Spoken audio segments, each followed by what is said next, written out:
बऱ्याचदा बँकेत घाईघाईत स्लिप भरणं किंवा मोबाईलवरून ऑनलाईन पद्धतीने दुसऱ्याला पैसे पाठवण्यामध्ये घाईगडबडीमध्ये आपण एक दोन नंबर चुकीचे टाकतो आणि आपले कष्टाचे पैसे हे दुसऱ्याच्या अकाउंटला ट्रान्सफर होतात.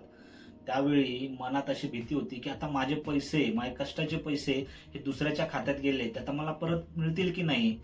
तर ते पैसे आपण कायदेशीर पद्धतीने परत कसे मिळवायचे याबद्दल आपण आज एकदम सोप्या पद्धतीने आणि स्टेप बाय स्टेप माहिती पाहणार आहोत. तुम्ही जर चॅनलवरती नवीन असाल तर चॅनलला पटकन सबस्क्राईब करून घ्या.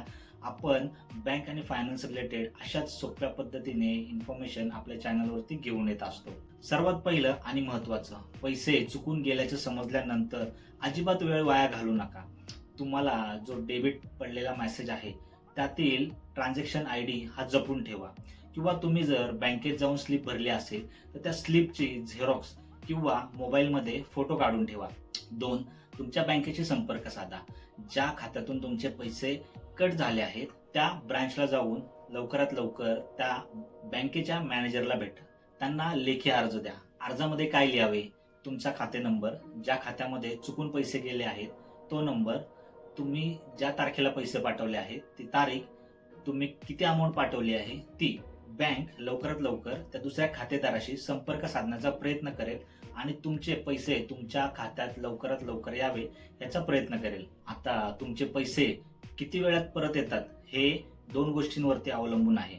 एकतर तुम्ही जे चुकीच्या अकाउंटमध्ये पैसे ट्रान्सफर केले आहेत ते त्या व्यक्तीचे खाते तुमच्याच ब्रांचमध्ये आहे की वेगळ्या ब्रांचमध्ये, वेगळ्या शाखेमध्ये आहे. जर समोरच्या व्यक्तीचे खाते तुमच्याच बँकेत असेल तर बँक स्वतःहून त्या व्यक्तीशी संपर्क साधेल आणि तुमचे पैसे 7 ते 15 दिवसात तुमच्या खात्यामध्ये परत आणेल. पण जर त्या व्यक्तीचे खाते दुसऱ्या शाखेमध्ये असेल तर बँकेला त्या शाखेला अर्ज करावा लागतो किंवा तुम्हाला देखील तिथे जाऊन लेखी अर्ज द्यावा लागतो.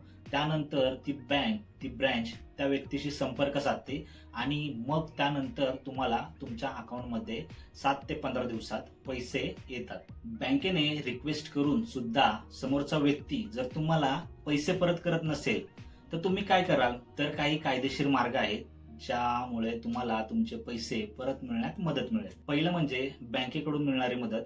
बँक त्या व्यक्तीचं अकाउंट होल्ड करेल, म्हणजे फ्रीज करेल. म्हणजे तो व्यक्ती त्या खात्यावरती आलेले पैसे वापरू शकणार नाही. म्हणजे तुमचे पैसे खर्च होण्याची भीती नाही. दुसरं, तुम्ही जवळपासच्या पोलीस चौकीत जाऊन सायबर सेलला कंप्लेंट करू शकता की तुमच्याकडून चुकून दुसऱ्याच्या खात्यात पैसे गेले आहेत आणि समोरचा व्यक्ती तुमचे पैसे बेकायदेशीर त्याच्याकडे ठेवून घेत आहे. तिसरं म्हणजे भारतीय कायद्यानुसार सेक्शन 72 च्या अंतर्गत तुम्ही त्याला कोर्टाची नोटीस पाठवू शकता. बऱ्याच वेळा पोलीस आणि कोर्टाची नोटीस आल्यामुळे बहुतांश लोक पैसे परत करतात. भविष्यामध्ये महत्वाची टीप, तुम्ही जर एखाद्या व्यक्तीला पैसे पाठवत असाल तर पहिले 1 रुपये किंवा 10 रुपये पाठवून पहा. त्यामुळे काय होईल की तुमचे पैसे त्याच खात्यामध्ये जात आहेत का हे तुम्हाला माहीत पडेल. ऑनलाईन पद्धतीने जर तुम्ही पैसे पाठवत असाल तर त्या खातेदाराचे नाव हे बरोबर आहे की नाही हे 2 वेळा नक्की तपासा. बँकेमध्ये गेल्यानंतर घाई गडबड करू नका. शांत डोक्याने स्लिप भरा. 2 वेळा अकाउंट नंबर चेक करा. त्यानंतरच ती स्लिप काउंटरवरती देऊन ते पैसे डिपॉझिट करा. आपण या चॅनलवरती अशाच बँक रिलेटेड माहिती आपल्या चॅनलवरती अगदी सोप्या भाषेत घेऊन येत असतो. त्यामुळे चॅनलला सबस्क्राईब करायला विसरू नका. जय हिंद, जय महाराष्ट्र.